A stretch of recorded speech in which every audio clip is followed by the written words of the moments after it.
আসসালামু আলাইকুম। সবাইকে স্বাগত জানাচ্ছি অনলাইন ক্লাসে। আমি মোহাম্মদ কবির হোসেন। তো আশা করি তোমরা সবাই ভালো আছো।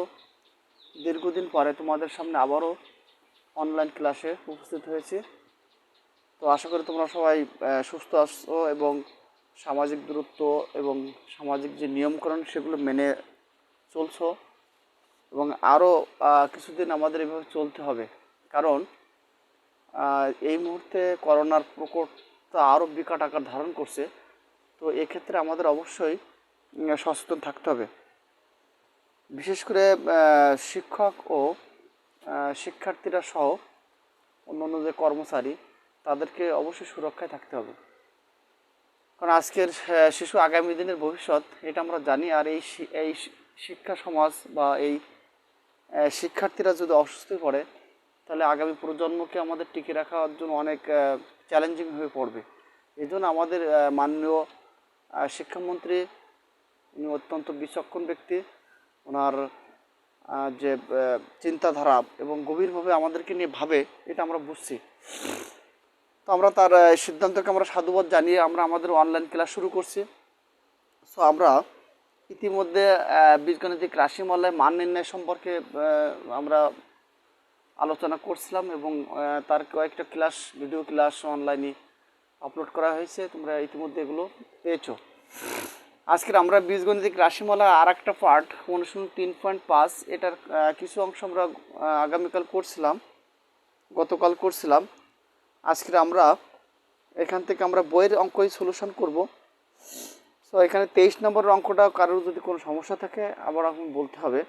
আমি এই অঙ্কটা আরেকবার একটু বোঝানোর চেষ্টা করছি।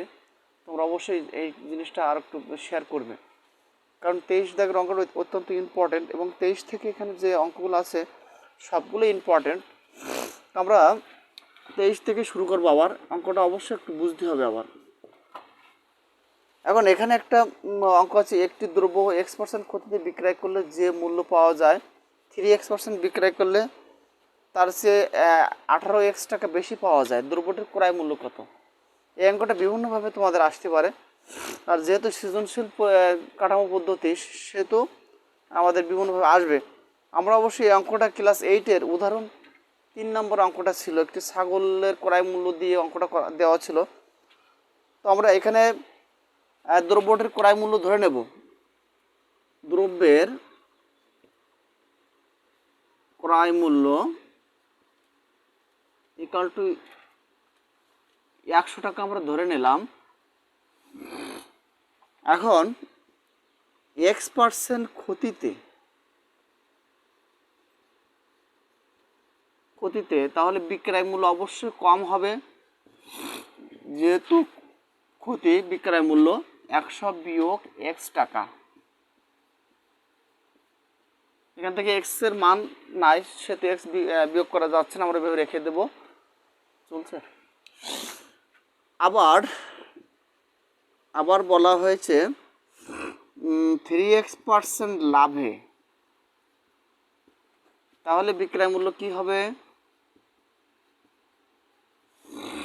100 যোগ 3X। লাভ হইলে আমাদের বাড়বে। তো আমি তার একটা এইটার পর আরেকটু যুক্ত করতে চাই যে আজকে আমরা মূলত এই চ্যাপ্টার থেকে লাভ ক্ষতি ও সরল মুনাফা, চক্রবৃদ্ধি মুনাফা, এই জাতীয় কিছু অঙ্ক আমাদের এখানে আছে, এগুলো আমরা শেয়ার করব। এবং তোমরা অবশ্যই বইয়ের সাথে এর উদ্দীপক বা প্রশ্নটা মেলায় দেখবে। তো এখানে X% ক্ষতিতে বিক্রয় মূল্য 100 বিয়োগ আমরা X লিখতে পারি। আবার লাভ বলছে যে আবার যদি দ্রব্যটি যদি লাভ করতে হয় বা 3X% লাভে বিক্রয় করলে তার লাভের পরিমাণ 18X টাকা বেশি পাবে, সেক্ষেত্রে 3X% লাভে বিক্রয় মূল্য আমরা যোগ করব। এখন এখানে দুইটা বিক্রয় মূল্য পেয়েছি। এখানে আমরা কি পেয়েছি? দুইটা বিক্রয় মূল্য। সো দুইটা বিক্রয় মূল্য, একটা বেশি আছে একটা কম আছে। কত টাকা বেশি আছে সেটা আমরা বিয়োগ করে বের করে নেব। তো লিখবো আমরা যে বিক্রয় মূল্য বেশি, সো বড়টার থেকে আমরা বিয়োগ করব 100X plus 3X minus 100 minus X টাকা এখানে যদি আমরা বিয়োগ করি 3x মাইনাস 100 মাইনাসে মাইনাসে প্লাস এক্স টাকা, প্লাস 100 আর মাইনাস 100 কেটে গেলে আমার থাকে 4x টাকা। এখন মূল অঙ্কে চলে যায়। 4x টাকা, এখানে আমরা কি লিখব যে বিক্রয় মূল্য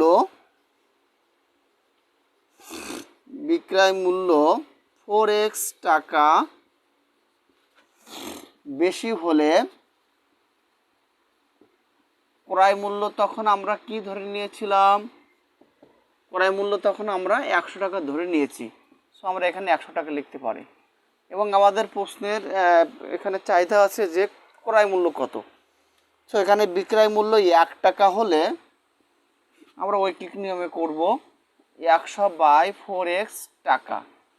আর আমাদের বিক্রয় মূল্য বেশি আছে কত, টপিক্সে দেওয়া আছে যে 18x টাকা। তাহলে 100 গুণ 18x/4x, x কেটে গেল, আর 4 দিয়ে আমি 100 কাটলে কত আসে, 4 25 100, 18 সাথে 25 গুণ করলে আসে 450 টাকা। সো আমরা ক্রয় মূল্য পেয়ে গেলাম। অতএব ক্রয় মূল্য 450 টাকা, এটাই অ্যান্সার। আশা করি তোমরা অঙ্কটা বুঝতে পেরেছো। সাথে সাথে একটু ক্যালকুলেটরে আমরা একটু হিসাব করবো, ঠিক আছে? তো আমরা এখন নেক্সট অঙ্কে যাব। আমরা এটা আরেকটা আবার একটু রিপিট করি যে এখানে দ্রব্যমূল্যর ক্রয় মূল্য আমরা 100 টাকা ধরে নিয়েছিলাম। সেখানে দুইটা অপশান আছে, একটা x% ক্ষতিতে আর একটা আছে 3x% লাভে। তাহলে আমরা যদি ক্রয় মূল্য 100 টাকা ধরে নিই, বা আমরা সচরাচর এই লাভ ক্ষতির অঙ্ক করতে হলে আমরা অবশ্যই এই 100 টাকা ক্রয় মূল্য ধরে নেব, নিলে আমাদের অঙ্ক করতে সুবিধা হবে। এখন x% ক্ষতিতে তাহলে নিঃসন্দেহে আমাদের বিয়োগ হবে, ক্ষতি মানে কমে যাওয়া। অপর দিকে লাভে আমাদের তাহলে যোগ হবে, লাভ অর্থ বেড়ে যাওয়া। এবার আমরা এই দুটোর পার্থক্য বের করে নিলাম, নেওয়ার পরে আমরা এখানে ঐকিক নিয়মে আমরা ক্রয় মূল্য পেয়ে গেলাম। এখন আমরা পরবর্তী অঙ্কে যাব। পরবর্তী অঙ্ক 24 নাম্বার, বইয়ের 24।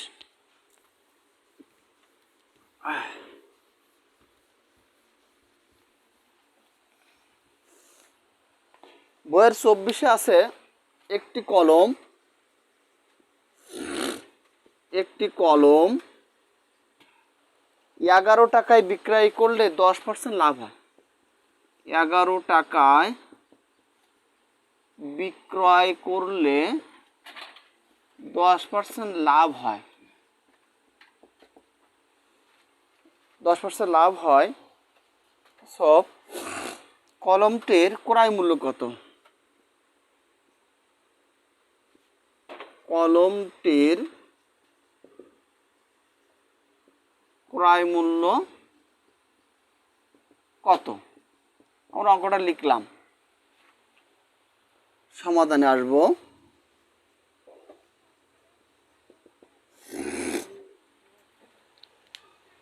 প্রিয় শিক্ষার্থীরা, আমরা লক্ষ্য করব যে একটি কলম 11 টাকায় বিক্রয় করলে 10% লাভ হয়। তাহলে কলমটির ক্রয় মূল্য কত? আমি একটু আগে বলছি যে আমরা সচরাচর ক্রয় মূল্যটা ধরে নেব। তো আমরা এখানে লিখতে পারি যে মনে করি বা ধরি কলমটির ক্রয় মূল্য 100 টাকা। 10% লাভে 10% লাভে বিক্রয় মূল্য কত হবে? আশা করি আমরা বুঝতে পারছি, যেহেতু লাভ সেহেতু আমরা 100-এর সাথে 10 যোগ করে যা পাবো 110 টাকা হবে বিক্রয় মূল্য।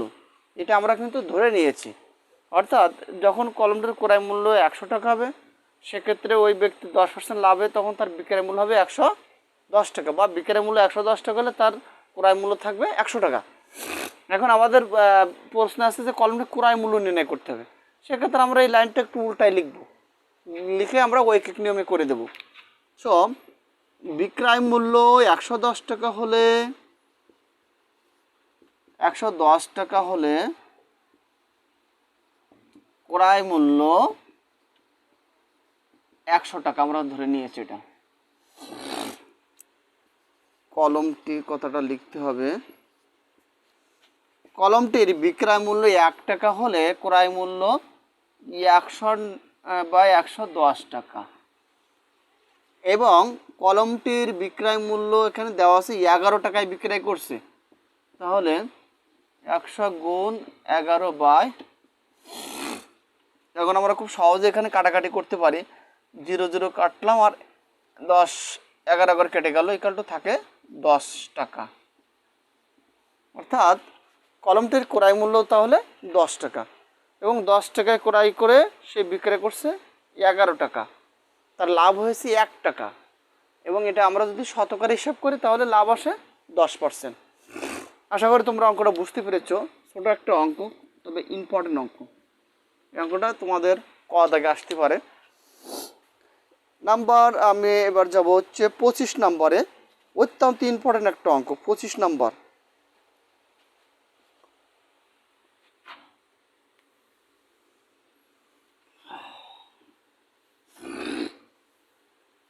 পঁচিশ নম্বর অঙ্কটা আমি একটু নোট নেব, তাহলে তোমাদের বুঝতে সুবিধা হবে। একটি খাতা 36 টাকায় বিক্রয় করায় যত ক্ষতি হলো, একটি খাতা 36 টাকায় বিক্রয় করে যত ক্ষতি হলো, একটি খাতা 36 টাকা বিক্রয় করে যত ক্ষতি হলো 72 টাকা বিক্রয় করলে 72 টাকায় বিক্রয় করলে 3 গুণ লাভ হয়,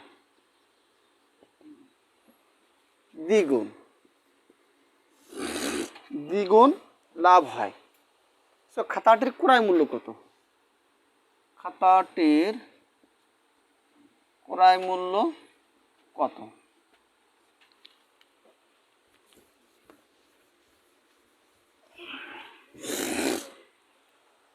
এখন অত্যন্ত ইম্পর্টেন্ট অঙ্ক। এই অঙ্কটা তোমাদের বিভিন্ন সময় বিভিন্ন পরীক্ষায় বিভিন্নভাবে থাকতে পারে।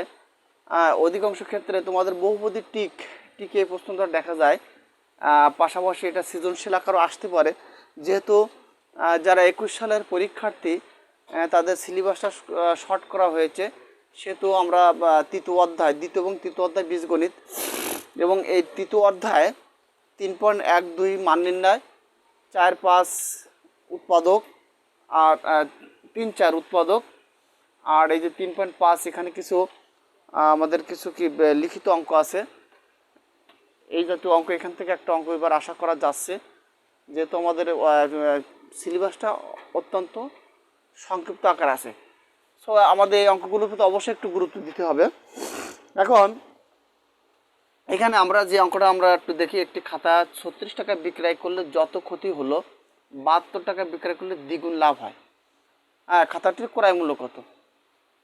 সো আমি আবারও পূর্বের কথা একটু ফিরে যাব, যে ক্রয় মূল্য ক্ষেত্রে আমরা অবশ্যই কী করব, ক্রয় মূল্য 100 টাকা ধরে নেব। তো এখানে আমরা লিখি যে ধরি বা মনে করি, ধরি খাতাটির ক্রয় মূল্য 100 টাকা।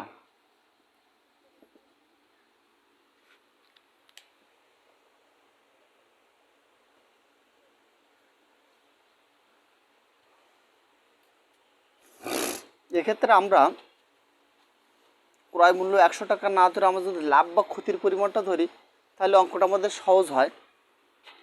যেহেতু এখানে 36 টাকা বিক্রয় মূল্য দেওয়া আছে আর 72 টাকা বিক্রয়, দুটো বিক্রয় মূল্য দেওয়া আছে, আমরা এখানে লাভ ক্ষতি ধরে নিই। খাতাটির লাভের পরিমাণ, খাতাটির ক্ষতির পরিমাণ x টাকা ধরে নিলাম।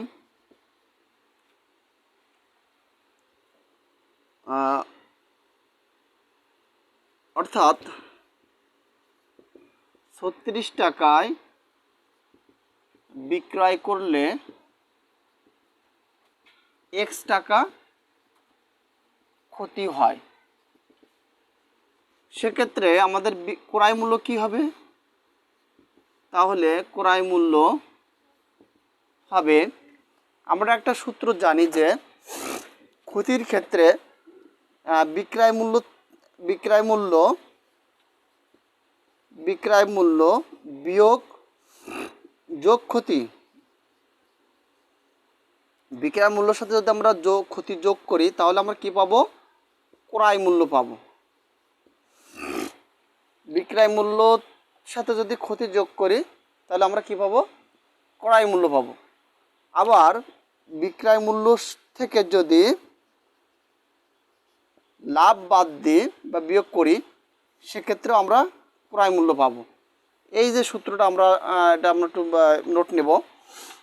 তো এক্ষেত্রে ক্রয় মূল্য আমার যেহেতু x% ক্ষতি, এক্স টাকা ক্ষতি হয়, সেক্ষেত্রে ক্রয় মূল্য হবে 36 যোগ এক্স টাকা। আশা করি বুঝতে কষ্ট হয় নাই। আবার এখানে কি আছে? 72 টাকায় খাতাটি বিক্রয় করলে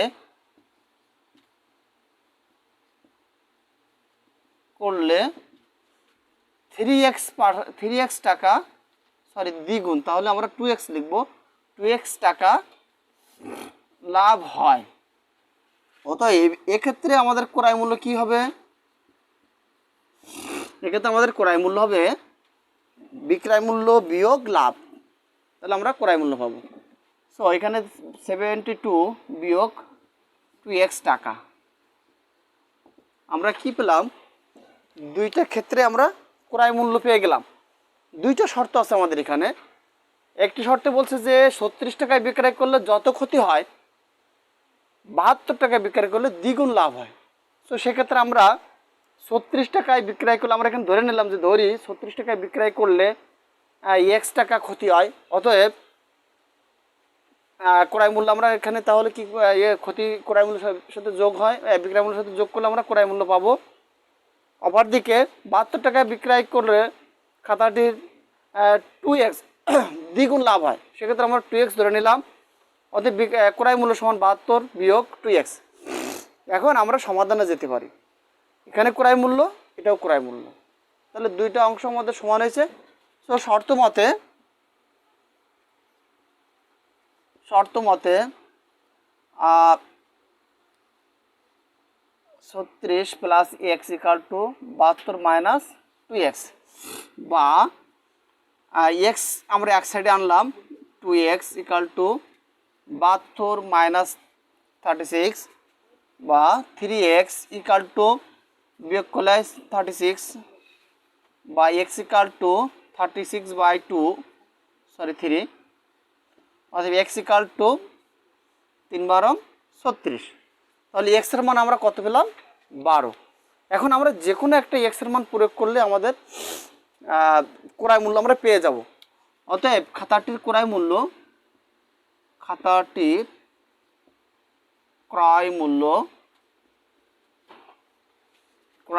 36 plus x equal to 36 plus 12 48 টাকা।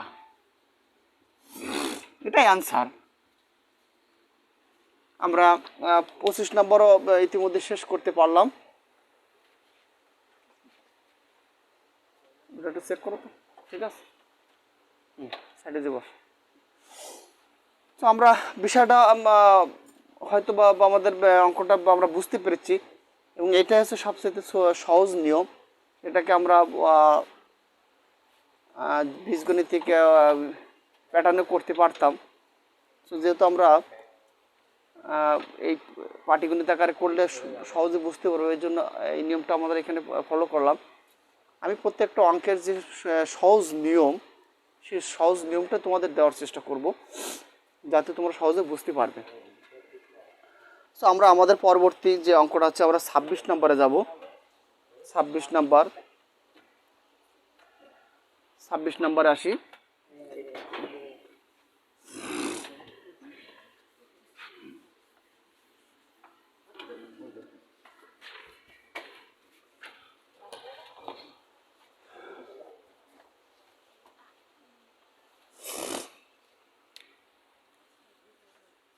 26 নম্বরে মুনাফার হার একই মুনাফার একই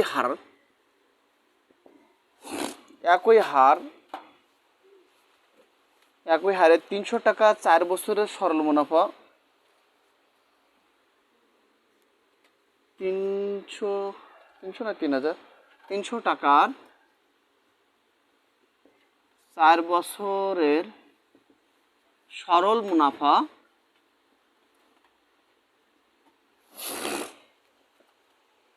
মুনাফা ও 400 টাকার 5 বছরের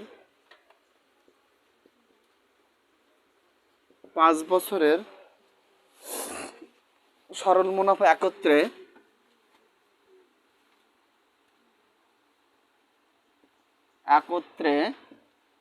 128 টাকা হলে মুনাফার হার নির্ণয় করো।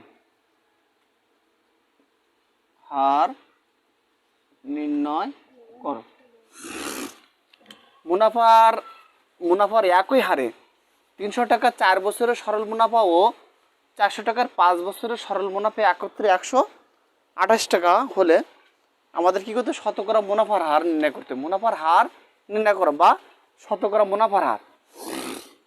সো আমরা যেহেতু মুনাফার হার নির্ণয় করতে হবে, এক্ষেত্রে আমরা আমাদের পূর্বের অর্থাৎ ক্লাস 8-এ আমরা এই অঙ্ক সম্পর্কে অনেক ধারণা আমাদের ছিল অনেকের, আমরা সেই জায়গাটা একটু ফিরে যাব। আমরা এখানে সরল মুনাফার ক্ষেত্রে আমরা লিখতে পারি সরল মুনাফা আই সমান, আমাদের একটা সূত্র আমরা জানি PRN। সো আমাদের এই সূত্রটা আমরা ব্যবহার করব এখানে। সরল মুনাফা আই সমান PRN, P মূলধন, আর মুনাফার হার এবং N নাম্বার অফ ইয়ার্স অর্থাৎ সময়। সো প্রথম ক্ষেত্রে আমরা লিখব যে প্রথম ক্ষেত্রে এখানে আগে আমরা ধরে নিই যে মুনাফার হার উভয় ক্ষেত্রে একই বলছে, সেক্ষেত্রে আমরা মুনাফার হার X% ধরে নিলাম, X% ধরে নিলাম। প্রথম ক্ষেত্রে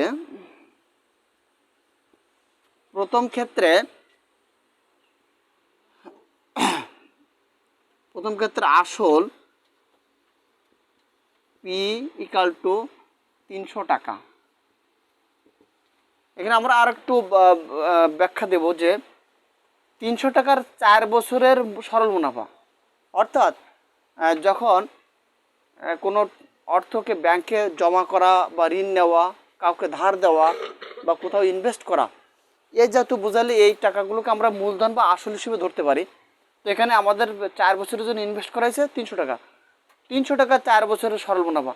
তো আমরা এখানে তাহলে 300 টাকা আসল আমরা পেয়ে গেলাম। প্রথম ক্ষেত্রে P = 300 টাকা এবং সময় N = 4 বছর এবং মুনাফার হার আমরা ধরে নিয়েছি, মুনাফার হার R = X% আমরা এটা ধরে নিয়েছি। তো এই ক্ষেত্রে সরল মুনাফা I = PRN, এখানে আমরা মান বসিয়ে দিব 300 গুণ 4 গুণ R এর মান আমার X%। এখানে পার্সেন্টেজ কারণ আমরা নিচে 100 নিতে পারি, 0 কেটে দিলাম, 3 × 4 = 12X টাকা। আমরা প্রথম ক্ষেত্রে সরল মুনাফা পেলাম 12X টাকা। আবার দ্বিতীয় ক্ষেত্রে আমার 400 টাকার 5 বছরের মুনাফা। সো দ্বিতীয় ক্ষেত্রে আমরা আবার লিখব যে দ্বিতীয় ক্ষেত্রে আসল P = 400 টাকা সময় N 5 বছর, মুনাফার হার একই, মুনাফার হার আর ইকাল টু x%, মুনাফার হার একই থাকবে। সো দ্বিতীয় ক্ষেত্রে আমাদের সরল মুনাফা কী হবে, সরল মুনাফা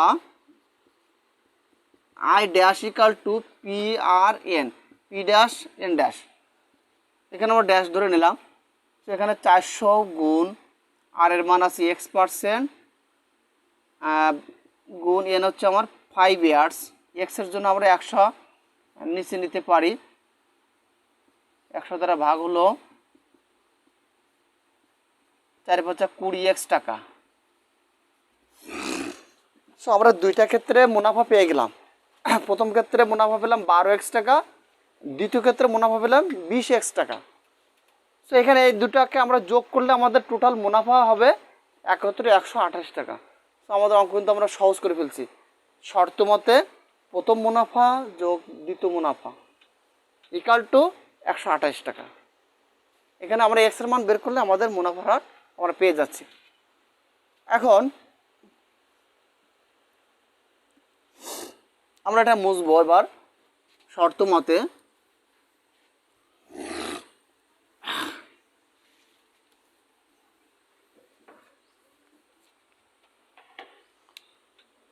শর্ত মতে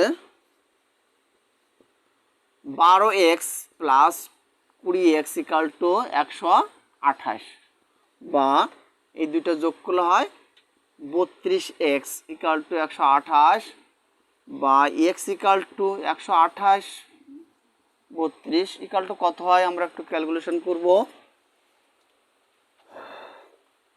এখানে আমাদের ভাগ করলে হয় 4%। অতএব মুনাফার হার আর ইকাল টু 4% অ্যান্সার।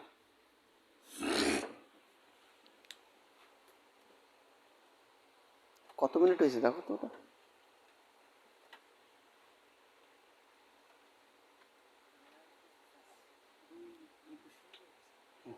সমস্যা নেই। এরপরে আমরা 27 নম্বর অঙ্কটা করব, সবচেয়ে ইম্পর্টেন্ট অঙ্ক, অত্যন্ত ইম্পর্টেন্ট। এটা ক্যালকুলেশন ঠিক আছে তো? আমরা এবার 27 নম্বরে যাব, খুবই ইম্পর্টেন্ট একটা অঙ্ক।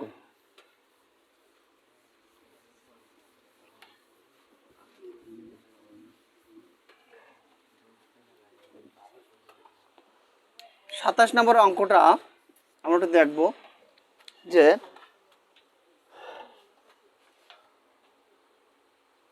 4% হার মুনাফায় কোনো টাকার 2 বছরের সরল মুনাফা ও চক্রবৃদ্ধি মুনাফার পার্থক্য 1 টাকা হলে মূলধন নির্ণয় করো। 4% হার মুনাফায়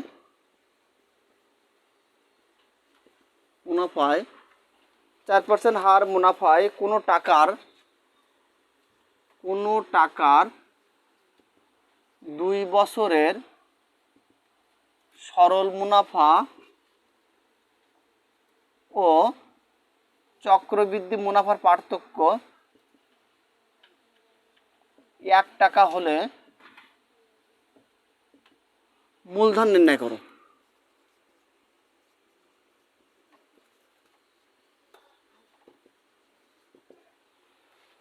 তো এক্ষেত্রে আমাদের সরল মুনাফা আই সমান পিআরএন ইতিমধ্যে আমরা শিখছি। আরেকটা সূত্র আমাদের জানতে হবে যে চক্রবৃদ্ধি মুনাফা সি ইকাল টু চক্রবৃদ্ধি সমূলধন C equal to P into 1 plus R whole to the power N. এই সূত্রটা আমাদের জানতে হবে। তো এখানে আমাদের মূলধন কিন্তু নাই, যে এখানে মুনাফার হার 4% আছে, সময় 2 দেওয়া আছে, কিন্তু আমাদের নাই কি মূলধন নাই এবং কোনো মুনাফা নাই। তো এই অঙ্কগুলো আমরা যে 4টা জিনিসের 3টা যদি থাকে আমরা তাহলে অঙ্ক করতে পারবো। এক্ষেত্রে আমাদের কিন্তু 2টা জিনিস দেওয়া আছে, একটা মুনাফার হার আর দেওয়া আছে আর এন দেওয়া আছে। আমাদের নির্ণয় করতে হবে মূলধন পি, কিন্তু এখানে কিন্তু আয় অর্থাৎ ইন্টারেস্ট মুনাফাটা দেওয়া নাই। সেক্ষেত্রে আমরা ধরে নেব, ধরি মূলধন ইকাল টু পি টাকা। আমরা মূলধন পি ধরে নিলাম। তাহলে সরল মুনাফার ক্ষেত্রে সরল মুনাফার ক্ষেত্রে 2 বছরে 2 বছরে 2 বছরে এখানে আমরা মুনাফার হার আর আমাদের দেওয়া আছে, সেখানে আমাদের কি আছে, সরল মুনাফার ক্ষেত্রে 2 বছরে মুনাফা আসল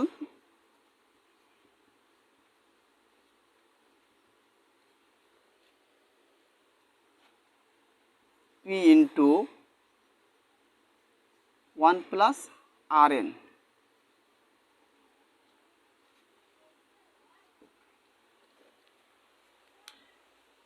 ওই ক্ষেত্রে আমাদের মুনাফা, সো আমরা আয়ের সূত্র লিখব, আয় সমান সমান পি আর এন। অপরদিকে চক্রবৃদ্ধি মুনাফা, চক্রবৃদ্ধি মুনাফা C equal to P into 1 plus R to the power N. এখন আমরা সরল মুনাফার ক্ষেত্রে আমরা মান বসিয়ে পাই, পি আর এর মান এখানে আমাদের আর দেওয়া হচ্ছে 4% হার মুনাফায়, অর্থাৎ 4% ইকুয়াল টু 4কে আমরা 100 দ্বারা ভাগ করতে পারি, তাহলে 0.04 ইন্টু এন এর মান 2 দেওয়া আছে, তাহলে কি আসে 4, এখানে আমরা 100 আকারে রাখি, তাহলে আমাদের সহজ হবে অঙ্কটা। হ্যাঁ, 25 2p বাই 25 টাকা। এটা আমরা কি করলাম, সরল মুনাফার ক্ষেত্রে 2 বছরে মুনাফা আয় সমান পি আর এন, আমরা মুনাফা পেলাম। চক্রবৃদ্ধি মুনাফা C equal to P into 1 plus R to the power N দিলাম। এখানে পির মান আমাদের নাই, 1 প্লাস আর এর মান আমাদের আছে 4/100, এখানে পাওয়ার হবে স্কোয়ার। সো আমাদের কি আসতেছে 1 প্লাস 1/25 স্কোয়ার, 25 প্লাস 1 এর স্কোয়ার হলো 26, এর স্কোয়ার করলে কত হয়, এটা আমরা একটু ক্যালকুলেশন করব। 26 ইন্টু 26 আর 25 ইন্টু 25, 26 ইন্টু 26 দশমিকে যাব না আমরা, 676 পি আর 25 গুণ 625, এটা হচ্ছে আমাদের চক্রবৃদ্ধি মুনাফা। আমরা এটা কি পেলাম, চক্রবৃদ্ধি সহ মূলধন, চক্রবৃদ্ধি মুনাফা সহ মূলধন, চক্রবৃদ্ধি মুনাফা সহ মূলধন, এটা এই সি আমরা কি পেলাম, মুনাফা সহ মূলধন। এখান থেকে আমাদের কি করতে হবে, চক্রবৃদ্ধি বিয়োগ করে বের করে নিতে হবে। চক্রবৃদ্ধি মুনাফা 676 পি বাই মাইনাস পি, আসল বাদ দিলে আমাদের কি থাকবে, মুনাফা থাকবে। এখানে লসাগু 626 পি মাইনাস 625 পি, তাহলে কত আসে, এখানে 26 আসে, এখানে বিয়োগ করলে কত আসে, 51 আসে, 51 পি বাই 625 টাকা। আমরা এটা চক্রবৃদ্ধি মূলধন থেকে আমরা চক্রবৃদ্ধি মুনাফা বের করে নিলাম। এরপরে আমাদের এখানে প্রশ্ন আছে যে 4% হার মুনাফায় কোনো টাকার 2 বছরের সরল মুনাফা ও চক্রবৃদ্ধি মুনাফার পার্থক্য 1 টাকা, অর্থাৎ চক্রবৃদ্ধি মুনাফা আর সরল মুনাফা বিয়োগ করলে 1 টাকা হবে। সো আমরা এখানে কিন্তু চক্রবৃদ্ধি মুনাফা পাইছি 51 পি বাই 625 টাকা, আর অপরদিকে আমরা সরল মুনাফায় পেয়েছি 2p বাই 25 টাকা। সো আমরা এই চক্রবৃদ্ধি থেকে যদি এটা বিয়োগ করি তাহলে আমাদের মান আসবে কত, 1। আমরা এখন লিখব যে শর্ত মতে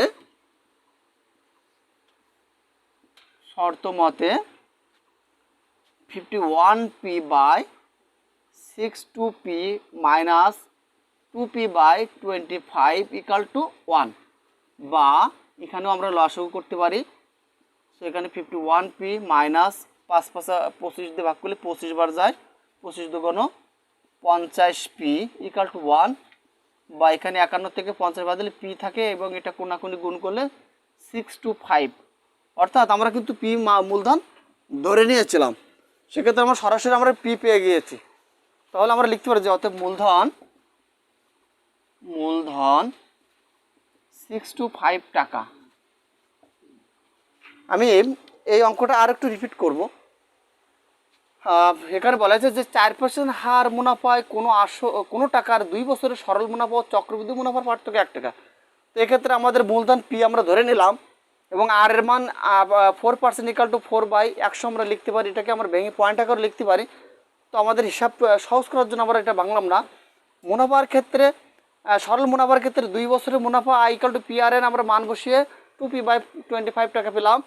অপরদিকে চক্রবৃদ্ধির ক্ষেত্রে চক্রবৃদ্ধি মুনাফা সহ মূলধন সি ইকাল টু চক্রবৃদ্ধি মুনাফা সহ মূলধন C equal to p × 1 + r whole to the power n। এখানে মান প্রয়োগ করে আমরা 676p/625 পেলাম।